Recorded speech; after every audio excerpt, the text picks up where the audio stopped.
Tu dia guys, Proton X50 2025. Dari segi platform memanglah bukan baru, tapi semua benda penting dah diperbaharui. Reka bentuk, enjin, teknologi, keselamatan, semua kena sentuh. So apa yang baru? Kita start dengan berita yang dinantikan. Enjin 3 silinder dah diganti dengan enjin 1.5 liter turbo 4 silinder baru. Kuasa naik ke 181 PS dan 290 Nm of torque. Lebih lancar, lebih senyap dan lebih cepat ikut cakap Proton. 0 to 100 now 7.6 second saja. Transmission kekal DCT 7 speed tapi lebih refine diorang cakap. Dan yang best, semua variant sekarang pakai enjin yang sama. Luaran pun banyak berubah. Lampu depan sekarang jenis LED reflector dengan DRL3 alis.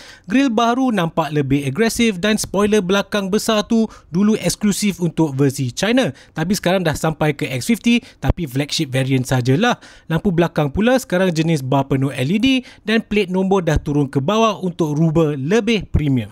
Bahagian dalam memang dah tukar banyak. Bahagian dalam sekarang memang rasa moden. Skrin infotainment besar 14.6 inci dengan Apple CarPlay dan Android Auto.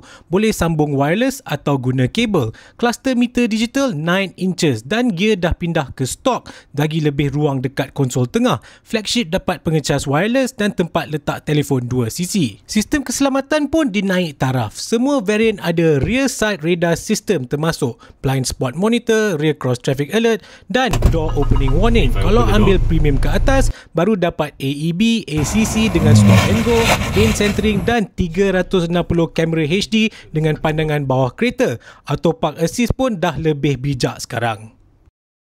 Sekarang cuma ada 3 variant, Executive, Premium dan Flagship. Yang paling basic pun ada remote start, lampu LED dan infotainment besar tu. Premium ke atas dapat ADAS penuh, tempat duduk kuasa tailgate automatic, bumbung panoramic dan pencahayan ambient lighting. Jadi ya, ini facelift tapi upgrade dia memang menyeluruh. So itulah dia Proton X50 2025. Memang bukan sekadar rupa baru je, tapi saya percaya pengalaman pun rasa lain. Sebelum korang pergi, tengok this one last thing. Apa benda tu? Itulah dia, the new semi-transparent sunshade visor. Smart kan?